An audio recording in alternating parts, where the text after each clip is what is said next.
Gimana kabar hari ini dan mau tahu nih Kak, kemarin kan sempat ramai juga ya terkait dengan band K-pop gitu. Terus kemarin Ica sempat nonton juga. Mungkin bisa diceritain keseruannya dan sampai sempat kabarnya katanya ada vakum ya, diistirahatkan dulu untuk para intinya. Iya, jadi kemarin kan konsernya itu yang aku nonton NCT 127 itu 2 hari. Nah yang hari pertama itu tadinya biasa aja, semua orang juga udah seru-seruan gitu. Tapi tiba-tiba, aku juga nggak tahu kenapa, tiba-tiba pas ada satu lagu stop, itu membernya langsung panik, mukanya terus marah-marah. Terus langsung pada bilang, ini udah stop dorong-dorongannya kayak gitu. Terus kayak kita, karena aku di section lain, aku kayak nggak lihat gitu dorong-dorongannya itu nggak kelihatan sama sekali. Terus habis itu ternyata mereka habis itu nampil satu lagu lagi.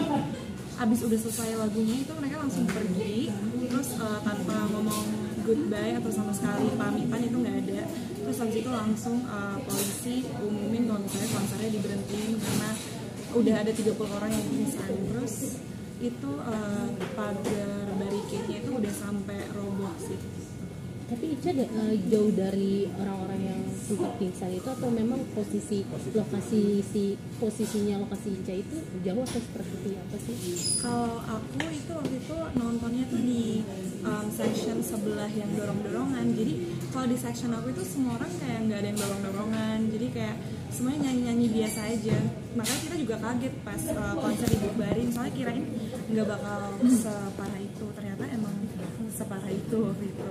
Telepon sebagai orang tua sempat panik nggak sih saat tahu kejadian seperti itu? Iya tahu, panik banget soalnya kan dia 2 hari nggak pulang. Jadi malam pertama selesai acara, bukan selesai acara. Berapa malam sih Kak? 2 malam dia menginap di sana, salah satu hotel di BSD aja ya. Iya, di Venus. Saya hubungin dia nggak bisa, handphone mati, saya hubungin teman-temannya nggak ada. Ternyata di sana susah sinyal. Saya aduh mati, nih anak saya kenapa? Jangan-jangan salah satu korban kan? Sampai saya tuh begini-begini. Ternyata anaknya baik-baik aja, selamat gitu loh.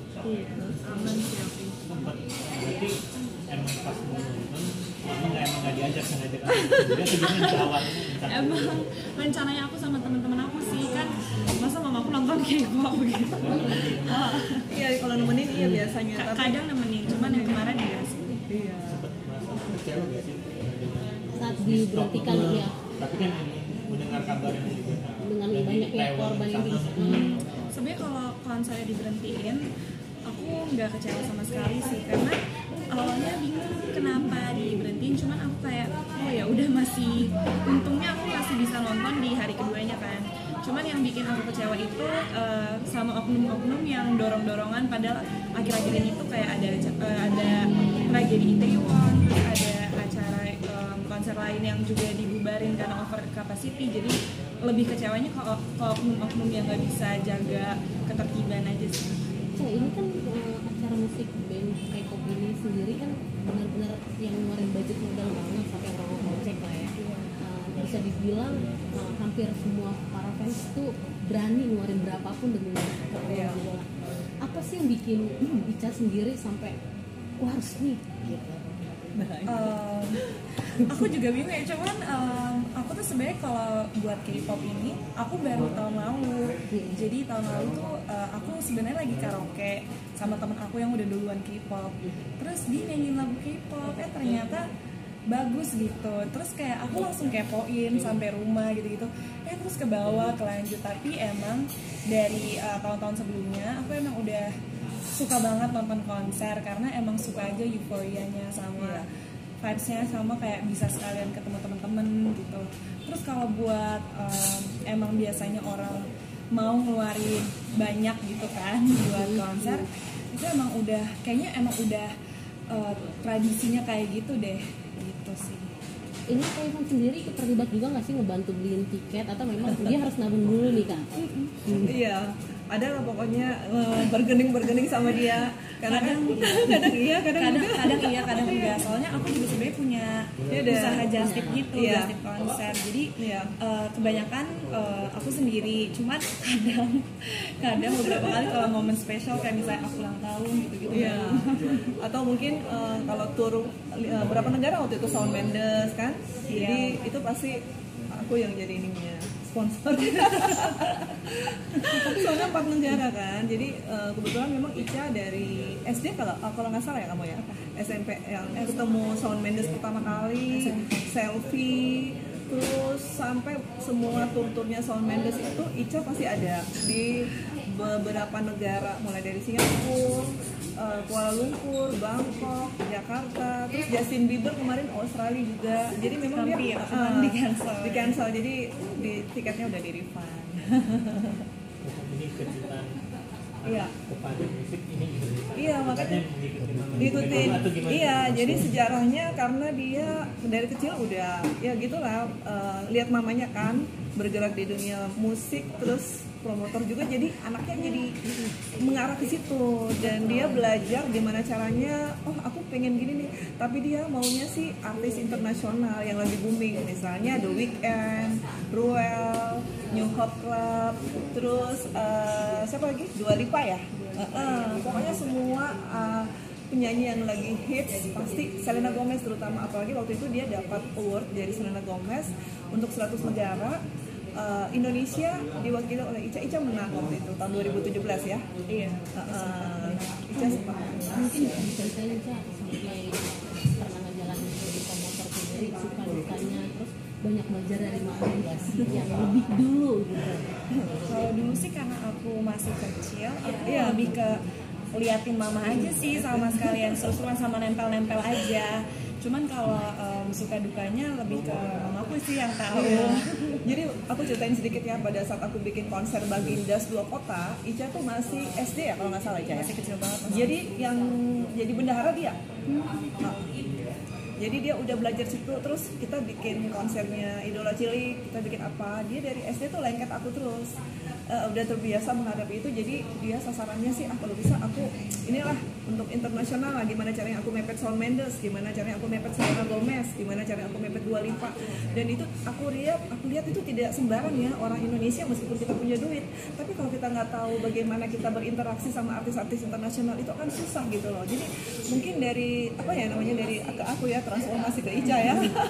Itu luck banget gitu, keberuntungan buat anak saya gitu. Tapi Ica sendiri sampai pada akhirnya bisa sering bareng sama Selena ya katanya. Iya, Selena Gomez. Dia pernah jadi MC, dia bikin acara dengan Embassy ya. Gimana ceritanya tuh, Cak? Jadi waktu itu ceritanya, jadi di Jakarta itu ada US Embassy Cultural Center di Pacific Place. Karena aku tuh punya fandom Selena Gomez di Indonesia, dia nge-contact kita, terus kayak ngajakin bikin acara, terus ya udah akhirnya kita deal bikin acara, terus aku jadi MC-nya waktu itu di namanya At America Pacific Place. Nah terus acaranya juga sukses sih, ada waktu itu yang datang lumayan banyak, terus ada Prambors juga ya. Tapi kebiasaan ini semua Ica ada kursus juga nggak sih, Riva? Ini dia. Atau memang belajar otodidak? Otodidak ya. Karena kan memang ini bisa dibilang mancanegara. Mancanegara. Bahasa asingnya pasti di nomor 1 ini. Iya, hebat loh. Sampai saya juga kagum melihat dia. Dia tuh kalau nunggu Shawn Mendes, nunggu Selena Gomez, nunggu Dua Lipa, kok bisa ya sampai selfie, sementara orang lain ini sampai berhari-hari aja belum tentu kan. Tapi emang sampai dia dipeluk, di panggung, bukan itu ya, disamperin, tangannya sampai dicium gitu kan, terus selfie lah apalah. Berarti kan memang ada kontak sama mereka gitu kan. Jadi udah dikenal gitu loh ceritanya. Ica, tapi the next project yang bakal Ica lakuin lagi ke depan apa sih? Kalau project sih palingan ya next, maksudnya bulan depan mau ke Bangkok, mau datengin nonton konser NCT 127 lagi yang kemarin kan di sini 2 hari ya. Terus nanti lanjut di Bangkok 3 hari bulan depan Bareng mama atau? bareng mama sih, mama mau ikut.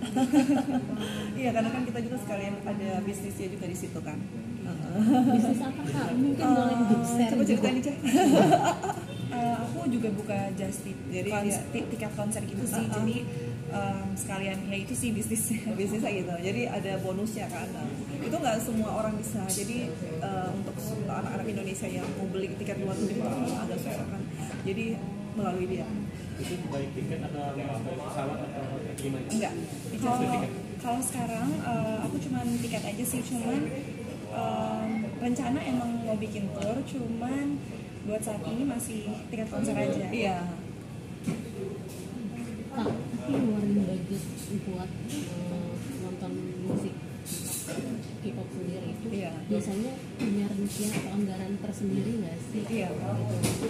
Kalau aku sih nggak pernah ngitung sih ya, soalnya kalau aku itu yang ada aku stres kayak, jadi kayak tahu banget. Oke segini, oke keluarin gitu. Kalau misalnya emang udah out of budget banget, baru kayak oke mikir-mikir dulu. Cuma biasanya aku nggak pernah hitung sih ya, karena nggak mau stres aja gitu. Iya. Tapi mama dukung aja, Ca. Mama dukung aja sih biasanya, malah kayak semangat juga gitu ngelihat anaknya nonton konser. Untungnya. Tapi Kak Irfan sendiri memang suka juga hingga akhirnya ngedukung anak gitu. Iya. Kalau bagi saya sih Ica dengan kayak gini kan dia punya pengalaman kan, supaya nanti kedepannya dia bisa buat sendiri gitu loh konser internasional. Itu harapan saya karena sesuai cita-cita dia juga gitu loh. Jadi dengan pengalaman dia sekarang dia jadi tahu, oh kayak gini nih kalau aku jadi penonton. Oh nanti kalau misalnya aku buat gimana sih preparationnya, mulai dari post produksinya segala, dia sudah bisa kebayang dari sekarang. Kayak kemarin kan dengan kejadian kemarin kan harus ada crew number gitu kan, di Indonesia mungkin belum ada. Sementara kita kalau nonton di luar negeri kan beda sistem. Jadi seperti itu ya Ca ya. Tadi kan sempat bilang Ica bantuin buat ngejualin tiket sendiri. Nah itu cara ngedapetinnya gimana? Apa jualan online kah? Terus atau memang Ica punya blog tersendiri gitu untuk buat ngedapetin tiket itu? Terus sistem jualnya itu paketan atau seperti apa? Enggak sih, buat saat ini aku masih aku sama timku sendiri masih jual secara ya, kita punya all shop gitu, punya akun Instagram gitu.